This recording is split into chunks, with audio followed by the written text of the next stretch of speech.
Kita akan melanjutkan bahasan tentang dosa-dosa besar. Semoga Allah SWT selamatkan kita dari semuanya. Dan Allah memberkahi sisa umur kita ini semuanya dengan ketaatan kepadanya. Juga memaafkan segala kesalahan kalaupun kita pernah melakukan di masa lalu. Bahasan kita pada malam ini ditulis oleh Syekh Muhammad bin Al-Wahhab rahimahullah. Bab al-hirsu alal mali wa syaraf. Yang berarti bab tamak atas harta dan kemuliaan atau jabatan.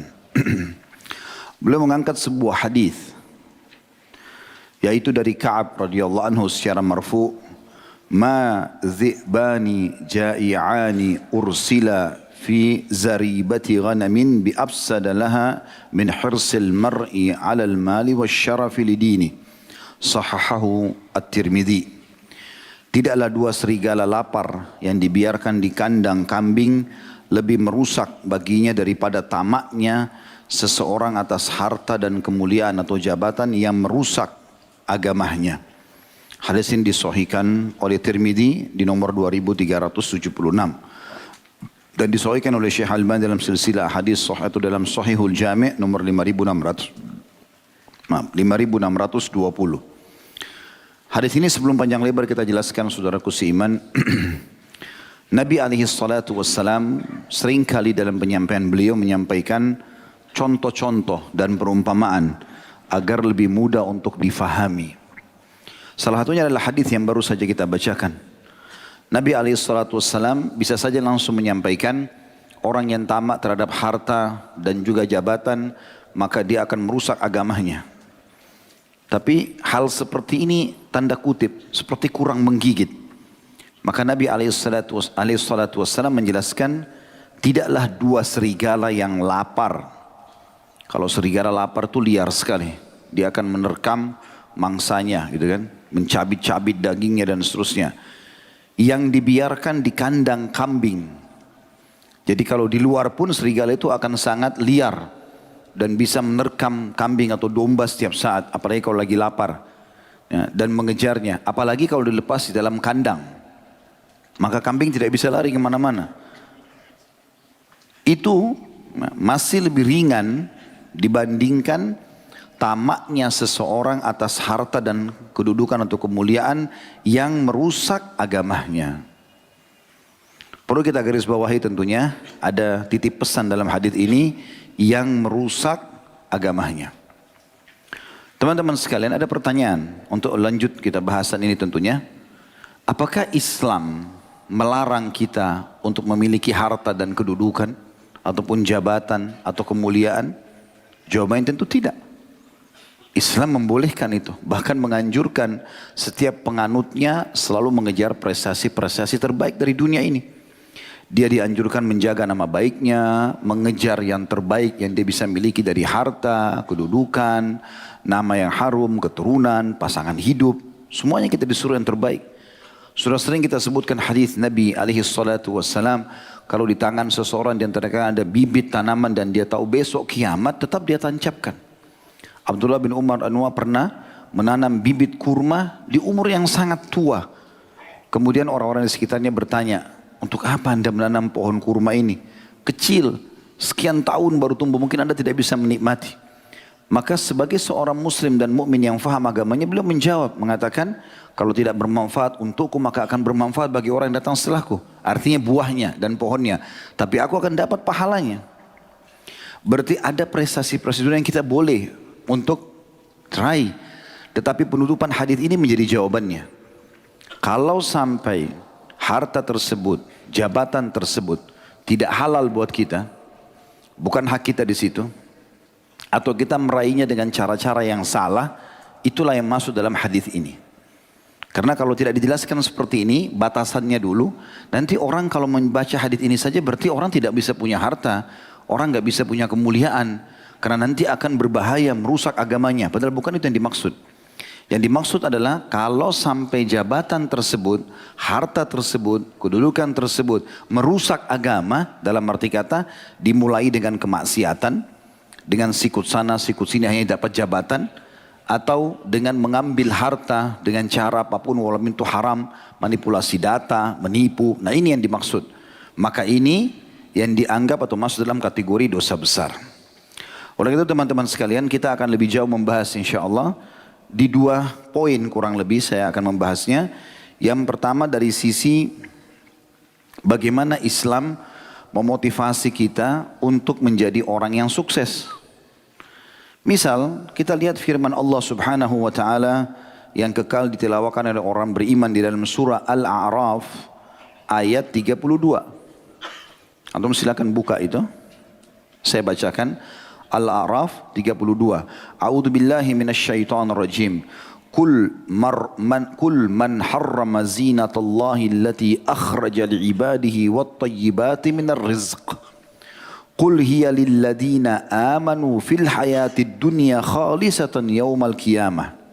Al-ayah. Artinya siapa yang berani-berani kata Allah mengharamkan perhiasan-perhiasan yang sudah Allah keluarkan untuk hamba-hambanya dan rezeki-rezeki yang baik, buah-buahan yang segar, pakaian yang bagus, rumah yang bagus, tunggangan yang bagus, ya, dan segala macam ini. Siapa yang bilang itu diharamkan kecuali yang Allah haramkan saja. Kalau yang selain daripada itu semuanya boleh. Kata Allah, katakanlah hai Muhammad, semua itu disiapkan untuk orang-orang beriman di kehidupan dunia, dan nanti nikmat-nikmat ini dari pakaian bagus, makanan, minuman, pasangan dan segala macam itu akan khusus buat mereka di akhirat. Di surga nanti. Berarti orang beriman akan dapat di dunia, dapat juga di akhirat. Itu makna ayat. Berarti ayat ini sangat jelas menyuruh kita mengejar prestasi dunia. Memang Allah siapkan justru buat kita. Untuk orang-orang beriman. Orang beriman itu harus berpenampilan yang bersih, yang rapi, yang bagus. Makan makanan yang halal dan thayyibah. Halal dan juga berkualitas. Kita harus punya pendapatan yang bagus. Menjaga nama harum kita dan seterusnya. Ya. Dalam ayat yang lain. Allah subhanahu wa ta'ala berfirman dalam surah Al-Mulk ayat 15. A'udzu billahi minasyaitonir rajim. Huwa alladhi ja'ala lakumul arda dalulan famshu fi manakibiha wa kulu min rizqihi wa ilaihin nusyur. Dialah Allah yang telah menghamparkan buat kalian bumi, maka kalian bisa berjalan di atasnya, bisa bercocok tanam, bisa mengambil hasil dari bumi itu, dari tambang dan seterusnya. Dan makanlah rezeki-rezeki yang ada di situ. Dan ketahuilah hanya kepada Allah kalian akan dikembalikan. Ada perintah wa kulu min rizqi. Makan itu rezekinya Allah. Nikmati, silahkan. Juga di dalam surah Al-Jum'ah ayat 10. Tentang masalah apa yang harus dilakukan setiap muslim selesai sholat Jumat. A'udzu billahi minasyaitonir rajim. Fa idza qudiyatis shalah. Fa idza qudiyatis salatu fantashiru fil ard. Wabtagu min fadlillah. Wadhkurullaha katsiran la'allakum tuflihun. Kalau kalian sudah selesai sholat Jumat itu, menyebarlah di muka bumi. Untuk apa ya Allah kami menyebar? Wabtagu min fadlillah. Kejar karunia-karunia Allah itu. Prestasi-prestasi terbaik. Kalau kita di zaman kita sekarang, titel akademika, prestasi jabatan terbaik di kantor kah, ya, dan seterusnya. Ya, pekerjaan-pekerjaan, investasi, semua yang baik-baik.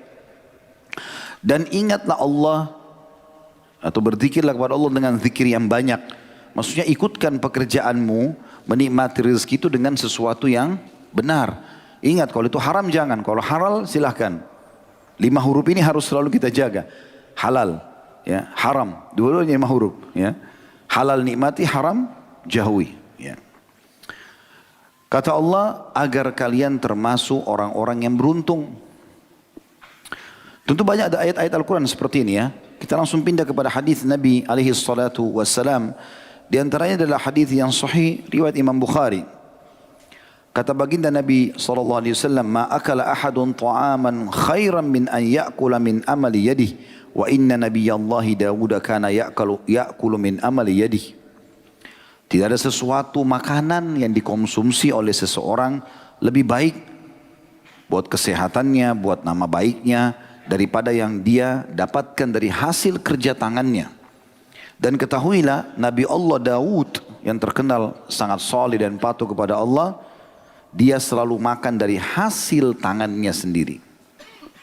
Di dalam riwayat lain disebutkan riwayat Imam Muslim, bahwasanya baginda Nabi SAW mengatakan Zakaria alaihissalam adalah tukang kayu, ya, bekerja. Juga diriwayatkan bahwasanya Idris alaihissalam, Nabi Allah yang mulia, kana khayyatan yatasaddaqu bifadli kasbi. Dia tukang jahit dan dia menguasai bidang itu, kemudian dia hidup dari hasil itu. Bekerja. Juga Nabi SAW bersabda dalam hadis Bukhari, li an ya'khudha ahadukum abhulah. Ketahuilah seseorang di antara kalian mengambil potongan-potongan talinya. Thumma ya'til jabal. Kemudian dia datang atau dia naik menukik ke atas sebuah gunung. Thumma ya'ti bihizmatin min hatab fayabi'uha. Lalu dia mengumpulkan kayu-kayu bakar, diikat dengan tali-tali itu, lalu dia pikul di pundaknya, lalu dia jual. Fayastagni bithamaniha. Kemudian dia bisa memuliakan dirinya, memenuhi kebutuhannya dari nilai penjualan itu. Khairun lahum min an yas'alan nas. Itu lebih baik daripada dia ngemis-ngemis sama orang. A'tuhu au mana'u. Baik dia diberikan atau dia ditolak. Berarti ada motivasi yang sangat besar. Ayo kerja, silakan cari pendapatan yang baik. Sampai Nabi SAW menggambarkan, kita disuruh ambil potongan-potongan tali, pergi ke gunung, cari kayu-kayu ranting kering, jual di pasar, lebih mulia. Begitu juga Umar bin Khattab radhiyallahu anhu memotivasi umat ini agar menjadi orang yang bergerak, orang yang tidak boleh vakum, malas, ya. Harus berprestasi. Dikatakan, kata beliau radhiyallahu anhu, ta'allamul mihna. Kuasailah keterampilan-keterampilan itu. Bekerja. Keterampilan ini, keterampilan itu, kuasai apa yang kalian cenderung dengan itu. Selama bukan haram. Fa innahu yushiku an yahtaja ahadukum ila mihnatihi. Karena bisa saja satu waktu dia butuh dengan keterampilannya itu. Abu Darda radhiyallahu anhu sering kali memasak di rumahnya, ya, sampai kedua matanya mengeluarkan air mata. Lalu makanan itu dijual, selain ada yang disedekahkan. Dan Aisyah menceritakan radhiyallahu anha tentang ayahnya Abu Bakar radhiyallahu anhu, karena Abu Bakar atjaru Quraisyin hatta dakhala fil imarah. Ketahuilah Abu Bakar itu adalah orang Quraisy yang paling berhasil dalam bisnis sampai dia masuk ke dalam pemerintahan. Seorang salafus saleh bernama Qais ibn Asim. Qais ibn Asim ini waktu mau meninggal, dia termasuk ulama, ya, berilmu, punya harta banyak, melimpah. Allah berikan kelebihan fisik. Waktu dia mau meninggal, dia bilang sama anak-anaknya begini, alaikum bil mal wastina'ah. Kalian harus cari harta itu dan kelolalah dengan cara baik. Fa innahu mambahatul karim. Karena dia sumber yang bagus. Wa yustagna bihi anil laim, dan menjauhkan seseorang dari keterhinaan. Wa iyyakum wal mas'alah, dan jangan pernah kalian mengemis. Fa innaha akhiru kasbar rajul. Karena dia hanya boleh kalau sudah tidak ada jalan lain. Misalnya orang kerampokan, ya, atau orang tua, anaknya semua sudah meninggal, dia nggak bisa mampu lagi bekerja. Apa boleh buat? Maka dari situlah dia minta. Itu akhir sekali. Tapi nggak boleh dia dilakukan di awal-awal. Berarti kan kita lihat ayat Al-Quran, hadis Nabi SAW, perkataan para sahabat, perkataan para tabi'in, semuanya motivasi untuk bekerja. Ayo punya harta silakan. Ayo kejar jabatan-jabatan itu. Tapi ingat konsepnya, yang halal dalam agama. Jangan sampai itu merusak agama, maksudnya jangan sampai kalian, ya, melakukan perbuatan-perbuatan yang membuat pendapatan itu atau jabatan itu menjauhkan dari agama. Juga Sa'id bin Musayyab rahimahullah, salah satu ulama tabi'in yang masyhur sekali dengan kesolehannya, mengatakan, la khaira fi man la yatlubul mal. Enggak bisa dihitung seseorang itu baik kalau dia tidak bekerja mencari harta. Yaqdi bihi dainah. Dengan harta itu dia bisa bayar utang-utangnya. Wa yasunu bihi irdhah. Dan dia juga menjaga kehormatannya. Wa yaqdi bihi dhimamah. Dan dia penuhi kebutuhan-kebutuhannya. Wa immata, kalaupun dia mati dalam kondisi dia kaya, taraka mirathan lima ba'dah. Dia bisa tinggalkan sebagai warisan kepada orang yang datang setelahnya. Semua ini berarti motivasi kan? Ayo bekerja, ayo. Cari pendapatan, berarti kita disuruh kerja di dunia ini. Dalil-dalil syar'inya begitu. Makanya tadi dalam memahami dalil yang tulis oleh Syekh Muhammad bin Habib rahimahullah, bukan berarti orang tidak boleh punya pendapatan, tidak boleh punya jabatan, tapi harus yang benar. Jangan sampai merusak agama. Nanti insya Allah kita coba memberikan beberapa contoh dalam masalah itu. Kemudian juga ada Haq Ibn Muzahim rahimahullah berkata, syaraful mu'min. Orang mukmin itu terkenal sekali kemuliaannya. Salatun fi jawfil lail, karena salatnya di setengah malam atau di pertiga malam. Wa izzuhu, dan kemuliaannya juga terlihat istighna'uhu anin nas, karena dia tidak pernah bergantung pada manusia. Dia berusaha selalu untuk bisa bekerja. Umar bin Khattab juga berkata, maksabatun fi di'anah khairum min su'alin nas. Engkau punya pendapatan dalam kondisi susah payah, kerja keras, angkat batu, apalah mungkin bagi orang itu adalah kerja keras, lebih baik kata Umar daripada engkau mengemis-ngemis pada orang. Diriwayatkan bahwasanya Luqman Al-Hakim yang terkenal dalam surah Luqman, ya, beliau pernah menasihati anaknya sambil mengatakan, ya bunayya, wahai anakku, istagni bil kasbil halal. Selalu cari pendapatan yang halal. Sebanyak mungkin kau mampu. Kejar prestasi duniamu itu. Fa innahu maftakara ahadun illa asabathu ihda thalathu khisal. Karena tidak ada orang yang tidak mencari rezeki halal, prestasi dunianya, harta dunia ini, jabatan yang baik dia cari, ya, kecuali dia akan ditimpa 3 hal. Rikkatun fi dinih, lemah agamanya. Orang kalau malas, pengangguran, gak punya pendapatan, lemah agamanya. Bisa dibeli dengan uang. Kita tahu di Indonesia ada orang murtad gara-gara, ya, sembako misalnya, gara-gara baju, lemah agamanya. Yang kedua, au dha'fun fi aqli, atau lemah akalnya. Orang kalau biasa bekerja, bergerak, maka dia cari pendapatan, ya, dia harus berpikir detail apa lagi nih, kesempatan apa lagi. Selama halal dia lakukan, maka otaknya selalu berpikir, bergerak. Beda dengan orang yang vakum, duduk di pinggir got, tidak mau bergerak, sibuk dengan caturnya, sibuk dengan, ya, tiap hari itu saja, 20 tahun begitu terus. Ya. Begitu terus, tiap hari habis mandi keluar, minta sana, minta sini. Ya. Ada anak-anak kadang-kadang masih muda, minta-minta, mengemis. Ini membuka pintu kemiskinan pada mereka gitu kan. Maka akalnya jadi lemah. Kita kalau ajak ngomong tentang proyek ini, wah, saya nggak ngerti. Pasti nggak ngerti, karena hadapannya selalu go terus. Gitu. Iya, ini bukan penghinaan ya, tapi motivasi.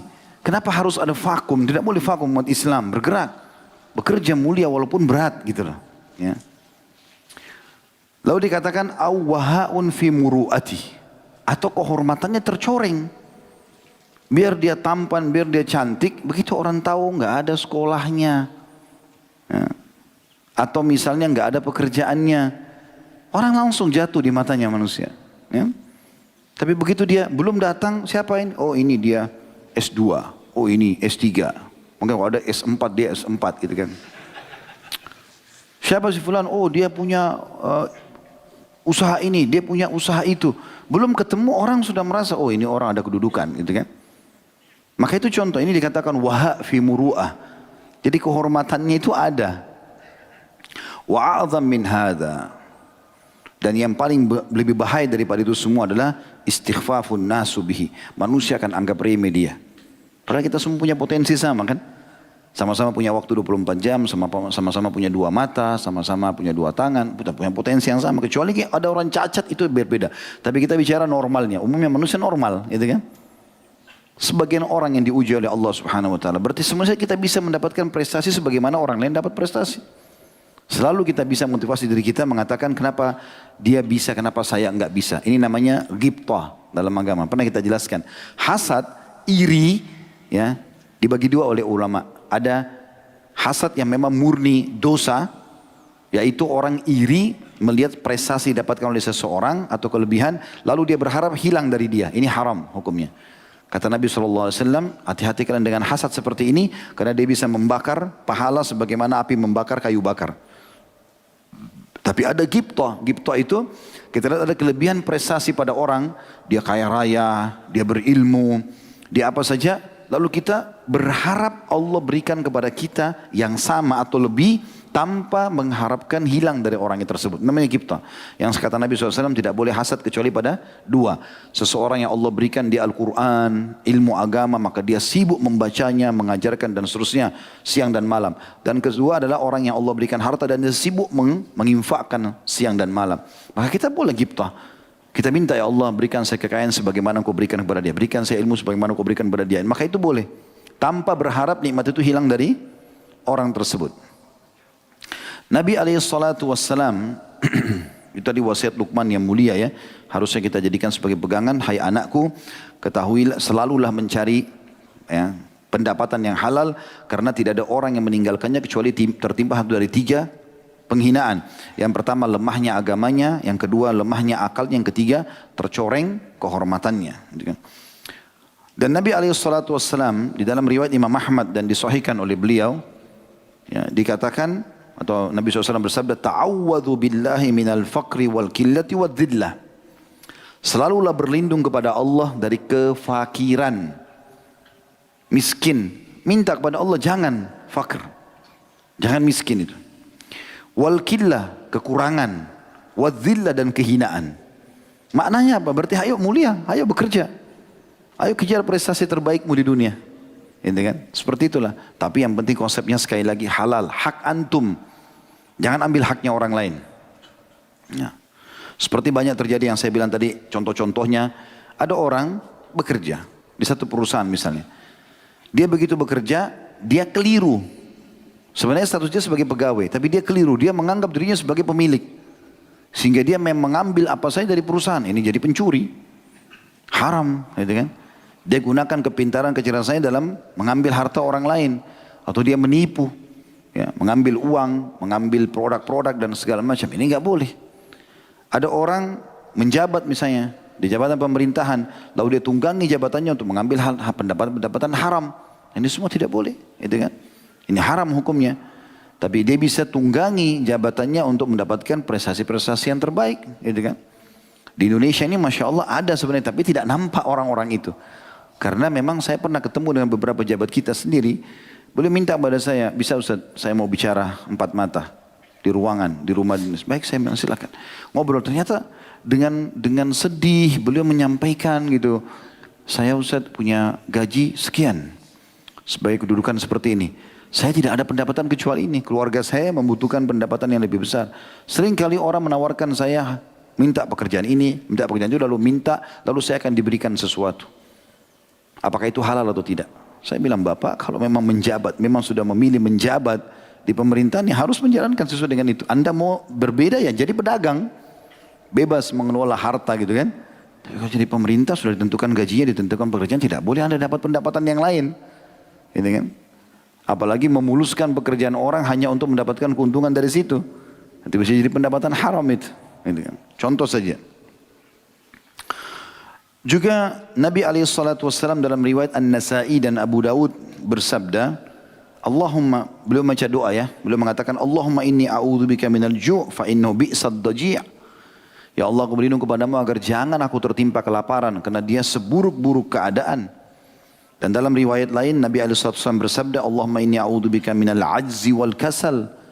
Ya Allah, aku berlindung kepadamu dari sifat malas, putus asa, wal jubun wal bukhul, pengecut dan juga pelit, wa galabatid dain, terlilit utang, wa qahrir rijal, dan dikuasai oleh orang-orang. Jadi makin kita bisa mandiri saja, gitu kan. Seperti itu maksudnya. Maka Umar radhiyallahu anhu juga mengingatkan kepada kita, mengatakan, inni la ara ar-rajula fayu'jibuni syakluh. Kadang-kadang saya lihat orang, kata Umar, saya kagum lihat penampilannya. Paras wajahnya tampan, pakaiannya bersih, penampilannya oke, gitu kan. Faida sa'altu anhu faqil, waktu saya tanya apa pekerjaannya, lalu dikatakan la amalalah, tidak ada pekerjaannya orang ini, pengangguran. Sakata min aini, maka otomatis dia jatuh di mataku, kata Umar. Umar tidak mau lagi nilai orang ini. Artinya memang betul-betul kita tahu dalam Islam kita dimotivasi untuk justru mendapatkan prestasi-prestasi dunia. Gitu ya. Tapi ingat dengan jalan yang benar. Kita harus rapi, harus bersih, harus pintar, harus kaya. Itu semua kita jadikan prestasi kita. Karena banyak sekali hal yang bisa kita dapatkan dengan harta kita. Pernah saya kasih contoh, masjid ini misalnya. Saya sholat, saya sholat di masjid, saya dapat pahala. Kalau saya berjamaah sama imam, imam dapat pahala, saya dapat pahala, tapi imam dapat pahala saya. Tadi misalnya imam dapat pahala kita semua karena mengimami kita misalnya. Kita pun masing-masing dapat pahala kita. Muadzin dapat pahala semuanya karena dia memanggil, gitu kan. Tapi ada orang tidak hadir di masjid ini dapat pahala kita semua. Yaitu orang yang menyumbang dengan hartanya bangun masjid ini. Dia hidup, dia sudah mati tapi dia dapat pahalanya. Kan gitu. Itu berarti sesuatu yang sangat luar biasa. Makanya Nabi SAW bersabda pada saat melihat Sa'ad bin Abi Waqqas, orang kaya dan suka berinfak, dan beberapa sahabat Nabi yang lain, kata beliau, nikma malus salih biadi abdis salih. Harta yang saleh itu paling baik di tangannya orang saleh. Dia sudah saleh, dia kaya, maka pasti dia akan gunakan dalam ketaatan. Seperti itulah. Jadi prestasi dunia boleh dikejar, tapi dengan cara yang benar. Karena hadis tadi yang digambarkan oleh Nabi SAW adalah orang yang mengejar harta dan jabatan, tapi sampai merusak agamanya. Sisi yang lain teman-teman sekalian, tadi saya bilang saya mau bahas dari dua sisi. Satu sisi adalah bagaimana Islam memotivasi kita untuk menjadi orang yang berprestasi, mengejar harta dan kemuliaan ini. Sisi yang lain, kita tidak boleh menjadikannya sebagai target utama. Karena ini yang biasa membuat ketergelinciran, ya, penyimpangan di sini. Jadi kita harus tahu, kita akan lalui semua ini. Nggak ada yang kita bawa. Dan ini bukan punya kita. Maka kita harus selalu mengetahui akan ada hisabnya. Karena dalam sebuah hadis yang sahih dikatakan, kata Nabi SAW, tidak akan beranjak kaki seorang hamba pada hari kiamat kecuali ditanya 4, salah satunya hartanya dari mana dia dapatkan, kemana dia keluarkan. Ya. Dan para ulama mengatakan yang paling baik manusia adalah pendapatannya halal, dikeluarkan pada yang halal. Yang kedua, ini buruk. Pendapatannya halal, tapi dikeluarkan pada yang haram. Gajinya sudah halal, uang warisan halal tapi dipakai berzina, pakai khamr, judi dan seterusnya. Yang ketiga, buruk juga, ya. Tapi dia berdosa dari dua sisi. Kalau yang tadi yang kedua ini dosanya hanya pada saat dia keluarkan pada haram, pendapatan halalnya tidak. Tapi yang ketiga ini dosa dua-duanya, karena pendapatannya haram dikeluarkan pada yang halal. Hasil korupsi dipakai haji. Pendapatannya haram tapi dipakai kepada yang halal. Ini dosa dua-duanya. Hajinya pun tidak diterima, gitu kan? Sudah pernah kita jelaskan itu.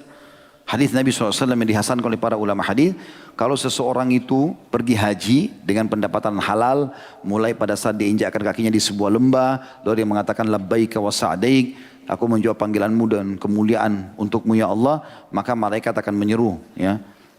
Dia di labbaika wa sa'daik, dijawablah panggilanmu itu karena makananmu halal, bekalmu halal, tungganganmu halal, hajimu mabrur.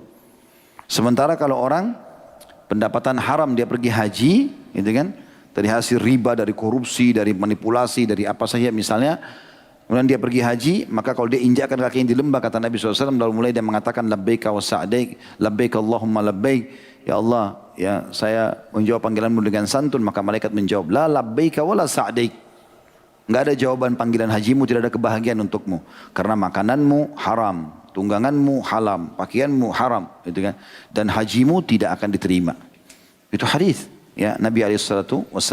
Yang keempat lebih buruk lagi, ya. Jadi yang pertama yang paling bagus, pendapatannya halal, dikeluarkan pada yang halal. Ini yang kata Nabi SAW, nikma malus salih biadi abdis salih. Sebaik-baik harta yang baik, yang salih di tangannya orang salih. Yang kedua, dosa di satu sisi, pendapatannya halal, kerjanya udah bagus, tapi dikeluarkan pada yang haram, berzina, mabuk, judi. Maka dia dosa di pengeluarannya. Yang ketiga, dosa di dua sisi. Pendapatannya haram, dari uang korupsi tapi dipakai kepada kebaikan. Misalnya haji dan seterusnya tadi. Yang keempat yang paling buruk, sudah pendapatannya haram, dikeluarkan pada yang haram. Hasil korupsi dipakai zina. Hasil korupsi dipakai mabuk, pakai judi. Ini makin dalam neraka, wa naudzubillah. Nah, seorang mukmin di poin kedua ini harus menjadikan dunia atau apa yang dia kejar dari harta, dari jabatan, itu semua untuk kehidupan akhirat. bukan di sini. Sehingga apapun yang dia lakukan, dia selalu mencari sumber yang halal, ya, dan ditanam sebagai investasi untuk akhirat. Itu yang benar. Ya, seperti itu kita lakukan. Antum punya jabatan, seorang pengacara misalnya. Bagaimana prestasi nama baiknya sebagai pengacara dia gunakan untuk mengejar pahala di akhirat. Membela orang-orang yang terzalimi, gitu kan. Dia tidak akan menerima sogokan, dia tidak akan bela orang yang zalim, dan seterusnya. Gitu kan. Begitu semuanya. Semua jabatan-jabatan ini ditunggangi demi untuk mendapatkan hasil panen nanti di akhirat. Karena banyak alasannya, dalil-dalilnya. Di antaranya Allah SWT menggambarkan tentang dunia ini dalam surah Al-Hadid. Surah nomor 57 ayat 20. Ya. Bunyinya a'udzubillahi minasyaitonirrajim. Al-Hadid. Surah nomor 57 ayat 20. I'lamu annamal hayatud dunya la'ibun wa lahun wa zinatun wa tafakhurun bainakum wa takathur. وتفاخر بينكم وتكاثر في الأموال والأولاد كمثل غيث أعجب الكفار نباته ثم يهيج فتراه مصفرا ثم يكون حطاما وفي الآخرة عذاب شديد ومغفرة من الله ورضوان وما الحياة الدنيا إلا متاع الغرور. Ketahuilah bahwa sungguhnya kehidupan dunia ini hanyalah permainan dan suatu yang melalaikan. Maksudnya seperti orang lagi bermain pasti akan ada berhentinya, ya. Perhiasan dan berbangga-banggahan antara kamu serta berbangga-bangga tentang banyaknya harta dan anak, seperti hujan yang tanamannya mengagumkan para petani. Kemudian tanaman itu menjadi kering dan kamu lihat warnanya kuning, kemudian menjadi hancur. Yang tadinya tanaman-tanaman itu berbuah indah, begitu dia beberapa hari tinggal akan kering dan akhirnya hancur. Dan di akhirat nanti akan ada azab yang keras bagi orang-orang yang membangkang, mencari yang haram, dan juga ada ampunan dari Allah serta keridhaannya bagi orang-orang yang patuh. Dan kehidupan dunia ini tidak lain hanyalah kesenangan yang menipu. Kesenangan yang menipu. Ini teman-teman sekalian yang berhubungan dengan masalah ayat pertama. Yang kedua, Allah Subhanahu wa taala juga menyebutkan dalam surah Yunus surah nomor 10 ayat 24. Gambaran agar seorang mukmin selain satu sisi dia mengimbangi antara prestasi dunianya dengan dia tidak menjadikannya sebagai target, gitu kan?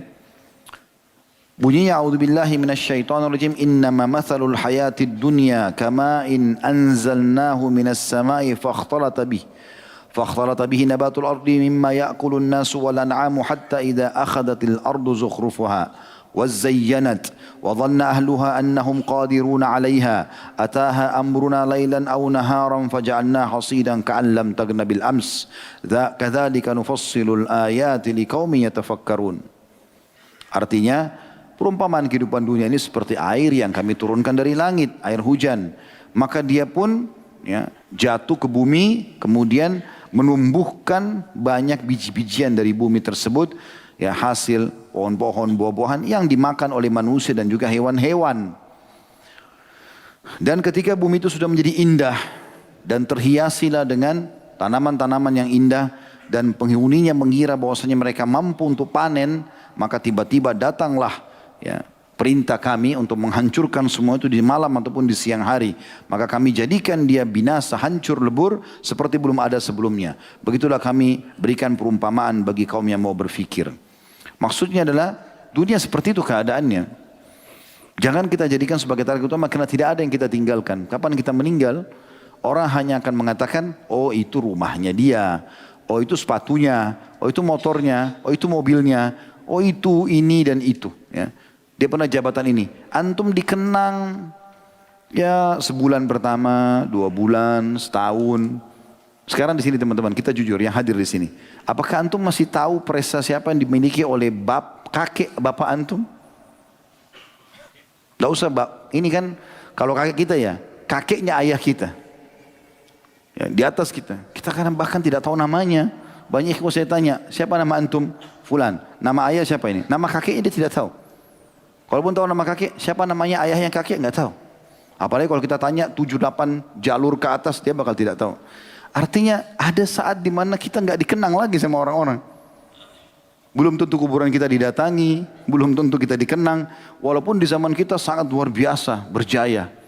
Kecuali memang yang orang-orang ini subhanallah yang kita lihat sampai kepada kita sekarang orang-orang saleh dari kalangan para nabi, sahabat, itu yang dikenang. Orang-orang yang cuma dunia urusannya ini tidak akan dikenang. Akan habis nama mereka. Semua akan dibagi warisan gitu.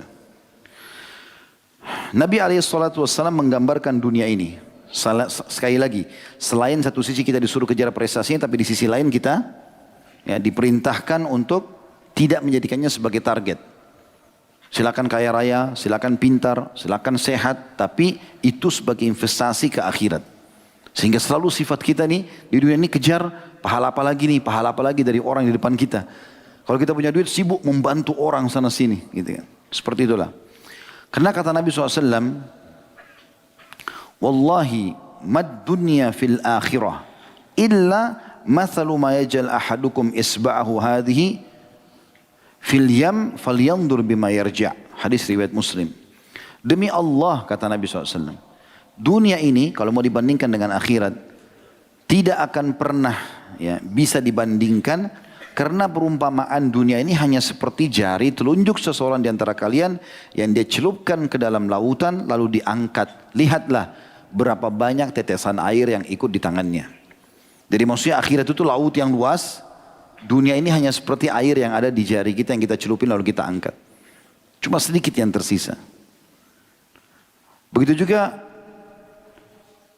Nabi SAW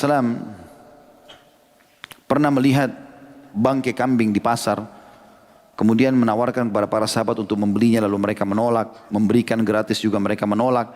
Lalu kata Nabi SAW, "Fawallahi lad dunya ahwanu 'ala Allahi min hadha 'alaikum."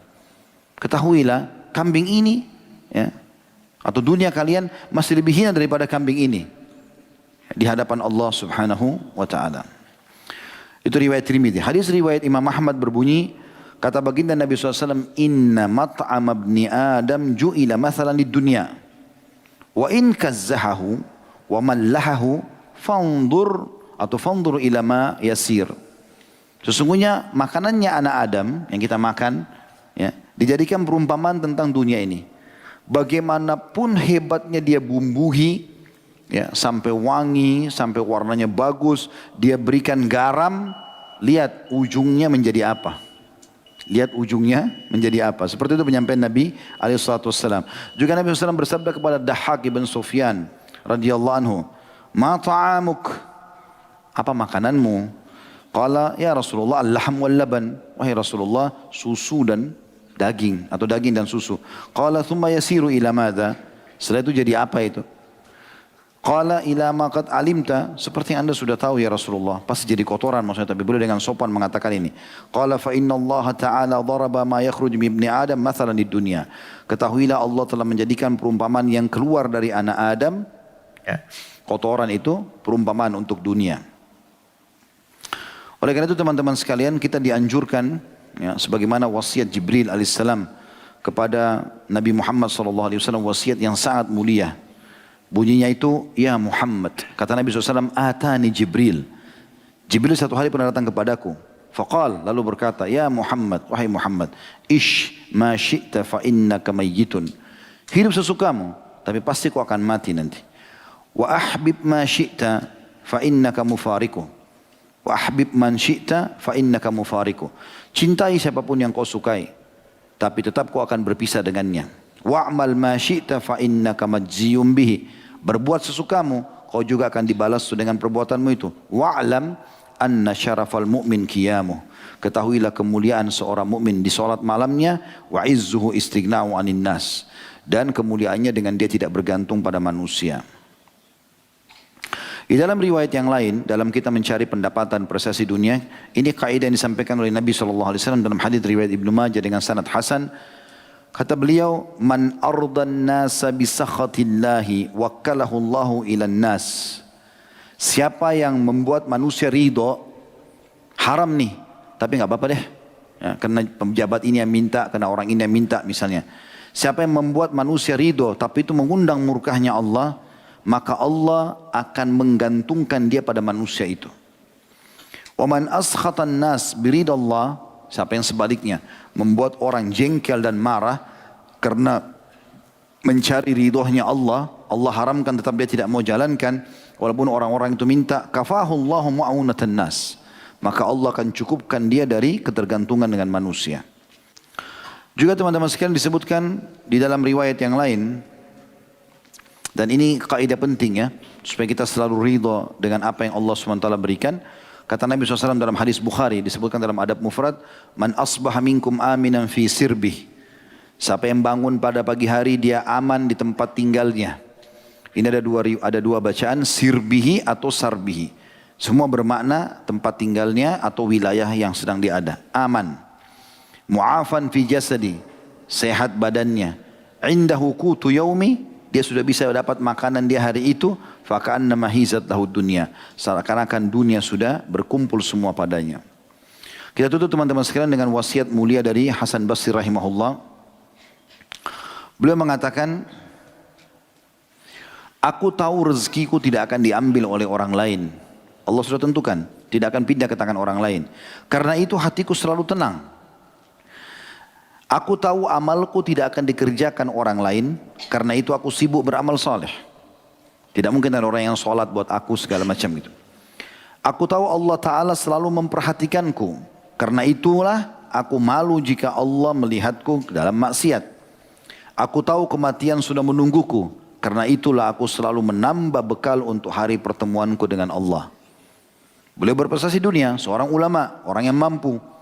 Tapi beliau juga membahasakan ini agar memberikan gambaran kepada kita bagaimana menetralkan atau mengatur ya, kestabilan dalam mengatur prestasi dunia dan juga kita tidak menjadikannya sebagai target. Dan beliau juga mengatakan jauhi dunia ini. Sesuatu yang haram jangan disentuh. Karena ia seperti ular yang mulus pada sentuhan tangan tapi racunnya bisa membunuh. Allahu a'lam.